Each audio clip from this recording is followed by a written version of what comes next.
How's it going, everybody? This is Siri here, and I have a special video for you guys today. I wanted to do my own version of a how-to Dark Dimension video. If you've been following my channel for a while now, you know I love the planning aspect, getting everything ready to go in order to go into Dark Dimension and complete Dark Dimension. There's a lot of different type of videos out there, but I wanted to kind of put my own spin on it, kind of pass along the tips that I've used since I've started playing Marvel Strike Force. Now, the first tip I want to give you guys is don't actually build for Dark Dimension. What I mean for this is don't bring in characters just because they are good in Dark Dimension. Look for how much value they give you outside of that actual game mode.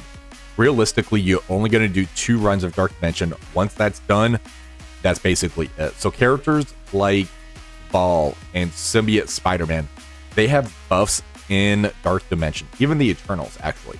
Now these are older characters and they do have value. Well, the Eternals and Vol do.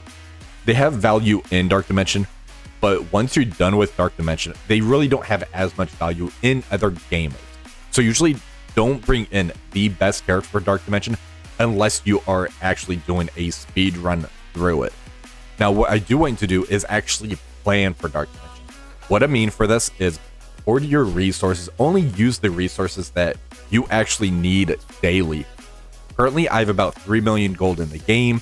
I have a lot of Crimson gear on me because I'm not taking every single older character up to that G19. I'm already starting to save and hoard my resources for the next Dark Dimension, which hopefully is going to be that Professor X character that we've been pushing for in that Age of X storyline. Now, this video is going to be something that you can always go back to. This isn't just for Dark Dimension 6, 7, 8. This information should provide you longevity in all of the future Dark Dimension content, which would be like, say, Dark Dimension 9, 10, 11, and so forth. Now, there are different ways on how you can actually do Dark Dimension. The first being crawling through Dark Dimension. What I mean by this is you don't really care as far as what characters you bring in. You're just going to bring in the characters that you want. You're not planning by the nodes either. You're just going to bring in what characters you feel like, which is definitely an aspect that you can do for Dark Dimension. Dark Dimension is a marathon, not a sprint. So don't feel pressured because some of your alliance mates, friends, other people in the community are completing Dark Dimension so fast. Go at your own pace, and if it is a crawling pace, that's perfectly fine. The next would be walking.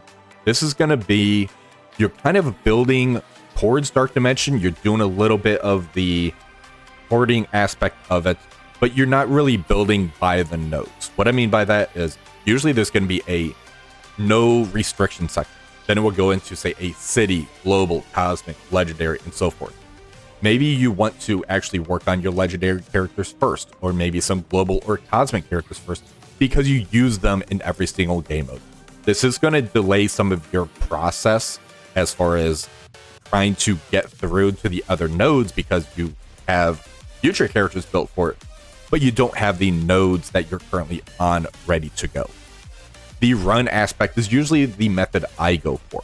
This is taking the characters into account for what you use daily, but also you're going by the nodes. So me personally, I will maybe take some of the high value characters that I use every single day, and I might take them up, but I'm still focusing more on the city portion first, then the global portion first, then the cosmic, and so forth. Then there's the fly method. If you're doing the fly method, that means that you're trying to race through Dark Dimension as fast as you can. You're going for that leaderboard, you have a lot of resources, you're a high spender, and you're going more as far as how expensive these characters are. Somebody, say, like Shield Trooper, who takes none of the unique pieces, or say G19, they're very cheap, so people will take them in. Or maybe a Ravager Stitcher. They take maybe one unique piece at that Crimson level for G19, and then they will take, say, Lady Deathstrike before she got the rework, because she's a 2-piece income. So that's what usually the fly method is you are trying to race the time. You are trying to push that leaderboard and get that character as fast as you can. So what I want to help you guys do is try to get into the walk run portion of it and kind of explain why I go towards this method. So if we end up looking at the next slide, I want you to look at the character priority. Now, there's different priorities. However, if you go with the arena teams first, they usually have the highest longevity. You use them in every single day because you're pushing that arena, and they usually are very good in other game modes such as War and Cosmic Crucible. After that, look at the plug-and-play characters.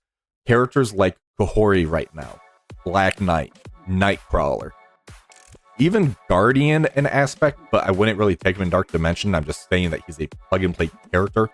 These characters are more characters that you can use in every single game mode. Even when their team ends up falling off, you can still find use for them. These characters have so much longevity that you're not going to regret in the future taking these characters up to that G19, G20 in the future because of how good they are. Characters like Spider-Man, I don't really use him on the Spider Society team right now. I have him broken off in other teams because of what he can do for that other team. So he's a great plug-and-play character. Next, I want you to look at the raid teams.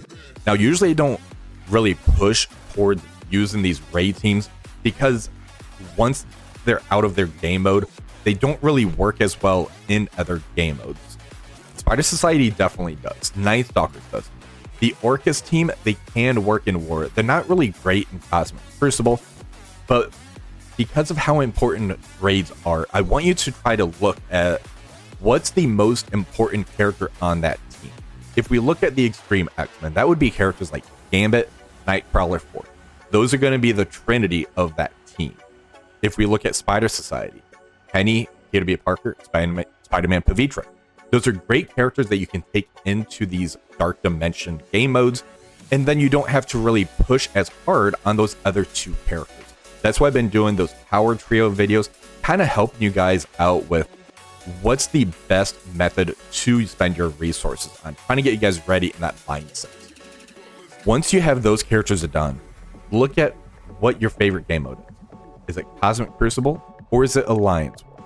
If it's Cosmic Crucible, try to lean more into those teams and what characters you use in those game modes. If it's Alliance War, the same thing. Also, try to go for characters that are newer. If you can get them as a minimum 5 yellow, 5 red, they're going to be really good in Dark Dimension. Usually under that, they're going to struggle a little bit due to the power level of them. And the newest legendaries are always going to be the best legendaries that you want to take into these game modes. Now, if we end up looking at the next slide, we have a how to build. So what I want you to do here is keep an even mix of your origin traits. That's going to be your bio, your mutant, mystic, skill, and try to keep this even across the board. This is going to help you really manage your resources. If you have high mystic characters, look to see what mystic characters you can maybe cut out and maybe add in those tech characters if you're struggling in time. This is going to allow you to really progress much quicker in Dark Dimension. And also, if you're actually pushing and really trying to plan for that Dark Dimension in the upcoming future, try to focus farm uniques. When Gear Tier 20 comes out in the future, try and save some of your resources so that way when these uniques go into the supply store, you can start buying those uniques. That's going to be, say, the Osmium, the Miasma, or maybe those G20 mini uniques. Those are going to be the things that's going to really keep you out and delay your progress in Dark Dimension. When I was doing my run, I was making sure to purchase those every single store refresh. And then it got to the point where I'm good on these unique pieces. Now I need to switch my mindset and I need to start pushing more into the catalysts, those focus cats, those damage cats.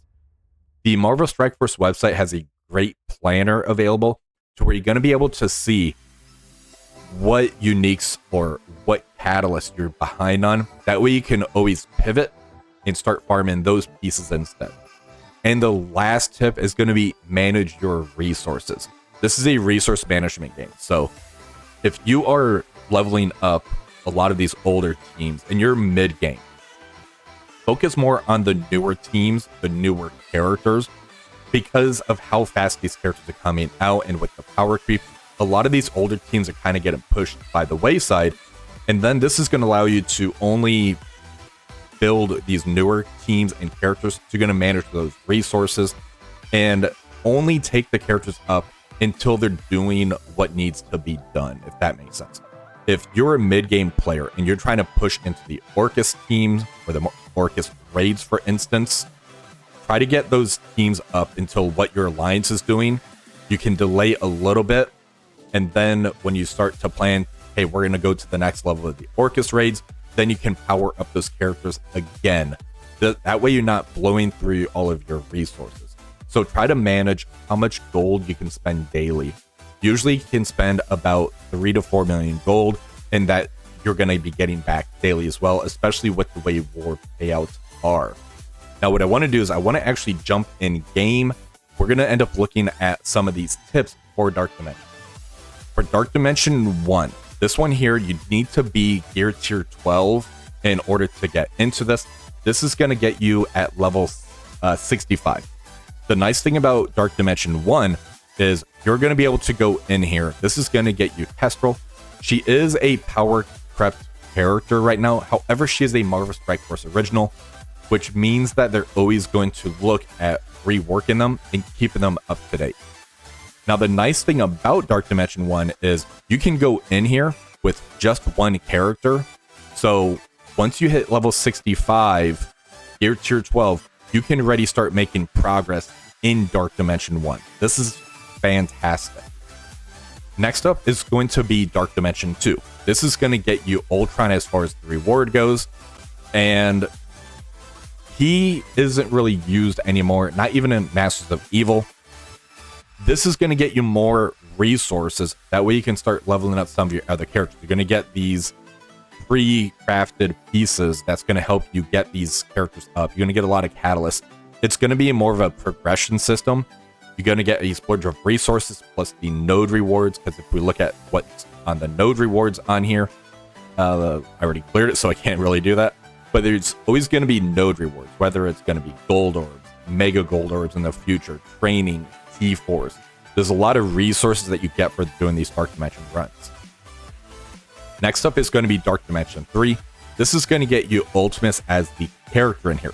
Ultimus got an amazing rework with the Annihilators team, and to be able to get into here, you need to be gear tier 14. That's going to be level 75. Now, Dark Dimension 3 is going to be where it starts to be where you have to have requirements in order to get through this. So on this mission 5 right here, requirements going to be global. So as you're pushing through this, you're going to have 4 nodes where there's no requirement at all. Then it's going to shift into where you need to be a global character, then cosmic and city and so forth.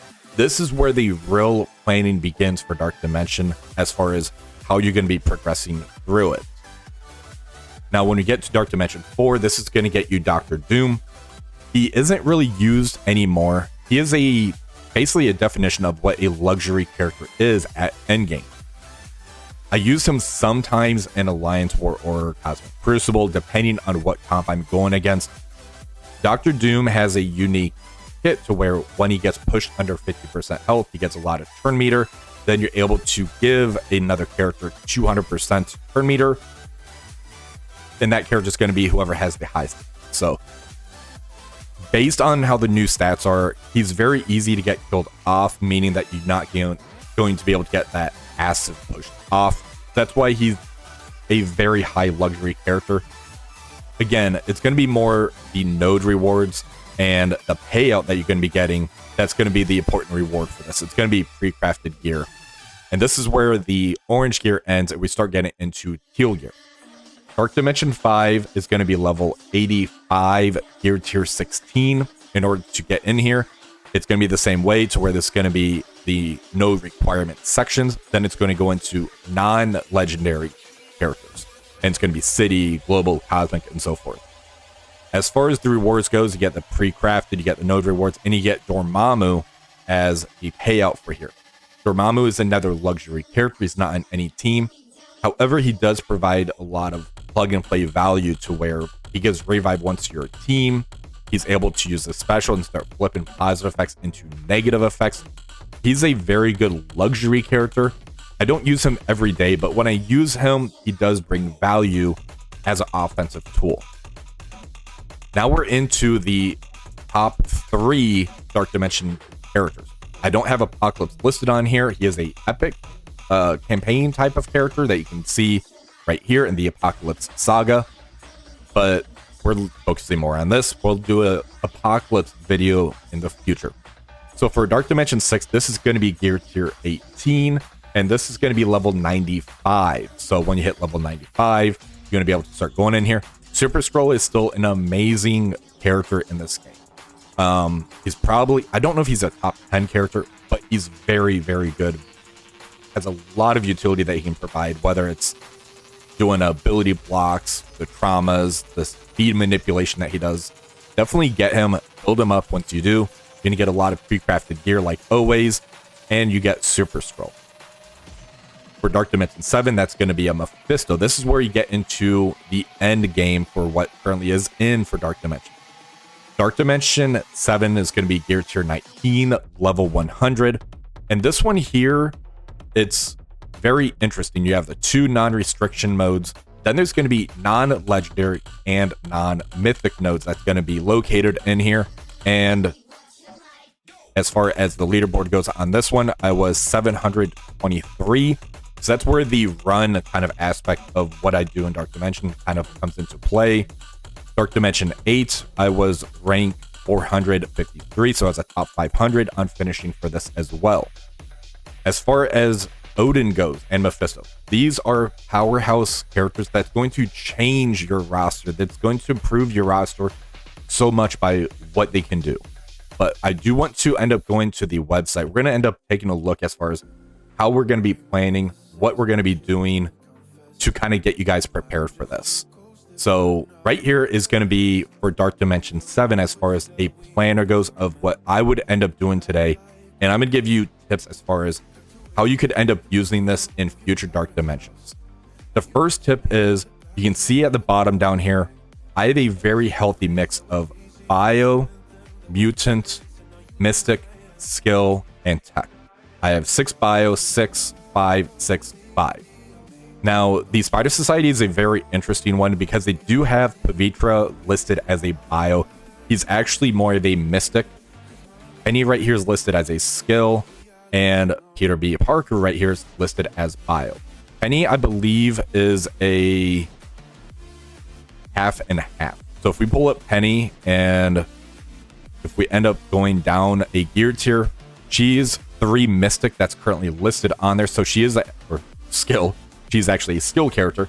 If we look at Peter B. Parker on here, he's the mix. So Peter B. Parker is 1 bio, 2 skill. So this is a little bit more skill than what I actually list on here. But if you take a look, we have 2 members of the Night Stalkers team for the non-legendary, non-mythic city portion. So we have Blade and Oath. These are the Night Stalkers, and they are some of the best characters on the Night Stalkers team. The third one being Agatha, who's a villain global. But I'm not planning to take her into Dark Dimension if I was able to do that today. Her ultimate's too long of a cooldown. Blade has a lot of manipulation to where he's able to do turn meter rewinds. He does a lot of bleed damage out there. Oath gives the extra turn meter on spawn to the team. Then the Spider Society members have so much control and longevity to where they can sustain fights that this is a very good team they can take into the mythic, non-mythic, non-legendary city section. Next up, we would end up start planning for the global section. Because I'm more of a Cosmic Crucible player, I would still bring in the Cabal team in here. I would end up bringing Lady Deathstrike in, who's a villain. She got a rework. She has the newer stats. She's able to work very well with the Cabal team. Then I have Nightcrawler in here, who's a very good plug-and-play character. Nightcrawler being able to give the extra turns. He has a stun, clears positive effects. He works very well with this team, even though he's a hero character who's not going to get the Cabal buffs. Other members that you could end up bringing in here could end up being a Black Knight character. So if we look at Black Knight, he's actually a skill right here. That would end up changing up where my skill would be more of a 8 than a 6. And I would end up losing a tech. So that's where you really want to manage how you're doing your Dark Dimension. You need to try to factor in, even though this character is going to be good here, how much is it going to delay my progress? Because when Dark Dimensions first come out, one character could end up delaying you about 2 weeks to a month if you make the wrong decision on there. If we look at the Cosmic section, if I was able to do this today, I would take the 3 Annihilators, which is going to be Gladiator, Gore, and Thanos Endgame. Kahori is an amazing character. She's a Cosmic, so she is going to be able to fit into this. Doctor Strange is very cheap. He had a very good rework, so having it to where he's going to be a Mystic character that could fit into this team. You can see I only have 5 Mystics selected on here. Next up, we're going to have the Legendary section. As I mentioned, the newest Legendaries are going to be the best ones that you want to take in. So I do have Old Man Logan. I do have Shadow King in here. I have Green Goblin Classic because he's that Crucible character, so I'm leaning more into the Crucible side of things. I have Black Cat, who's a good Legendary. She's a skill. Because this skill is a little bit higher, I could drop her off, maybe bring Invisible Woman in, who got a rework, and she's fairly cheap as well. That would make my bio go up a little bit more than I would like to. But when I get to the Legendary section, we can take a look to see what our resources look like. Maybe I have a lot of extra bio and I'm running low on skill, so I could make that pivot. I do have Rogue in here just because she gets a lot of use with the Extreme X-Men. Now, say that there's another rework in the future or another Legendary by the time the next Dark Dimension mode comes out. I could drop Rogue or I could drop Black Cat and try to slot that character in. Now, say that next character is going to be a skill character, I would just drop Black Cat. Say that they're going to be a bio character. I can look at some of the other bios on here and maybe drop one of those, or I'm going to have to try to rearrange this a little bit. If they're a Mystic character, because I do have 5 Mystics, I can freely drop one of these and I would feel safe in doing so.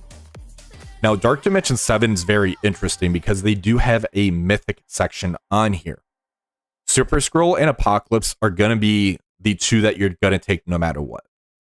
Kestrel, even though she isn't really used as much, she's a MSF original character, meaning that she's going to have a high chance for a rework to be able to be better on down the road. She also has a very good ping mechanic to where anytime you hit a defense down, she's going to do damage to that character. The 4th member is usually the controversial one to where you need to think what's best for you.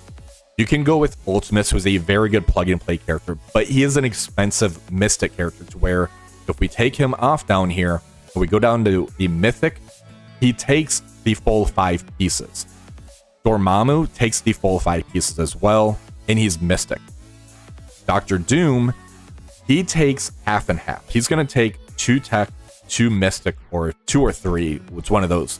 So he's cheaper to bring, but you're not going to use him as much in the future. If you have unlimited resources, I would say to take Ultimus. If you don't have, say, his unique ready, but you do have Dorm ready, I can see a world where you would take Dorm over Ultimus.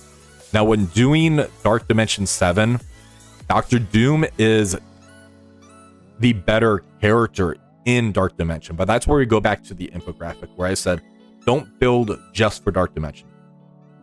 Think outside of Dark Dimension. How often are you going to use Dr. Doom in the future for you to be able to get this Mephisto character right now? Probably about 2 days earlier, 3 days earlier. Is it worth the resources? So that's where you need to ask yourself that question. Now, if we end up taking a look at the next Dark Dimension, which is Dark Dimension 8, this one here is going to be based off of your ISOs. Now, we can see here that we're using a lot of the same characters that we used previously. If we look at the non-legendary city hero section, it's the same exact team. So having these characters gear tier 19 with purple ISO 3, you're not going to feel bad about that investment. You're going to use these characters for such a long time. Now, the non-legendary city villain, this section here feels really bad. If we end up taking a look at this list for the non-legendary city villain, there aren't a lot of good characters on here that's going to be good in the far future. There are the Hive Mind characters where you can have, say, Carnage, Red Goblin, and that's really about it for the hive mind characters. However, the Orcus raid that we're currently in, they're going to be one of the first teams that's going to be swapped out. And with the new meta stats that's in the game, I don't really see a world where we're going to keep using Carnage and Red Goblin once that raid team is over for the hive mind.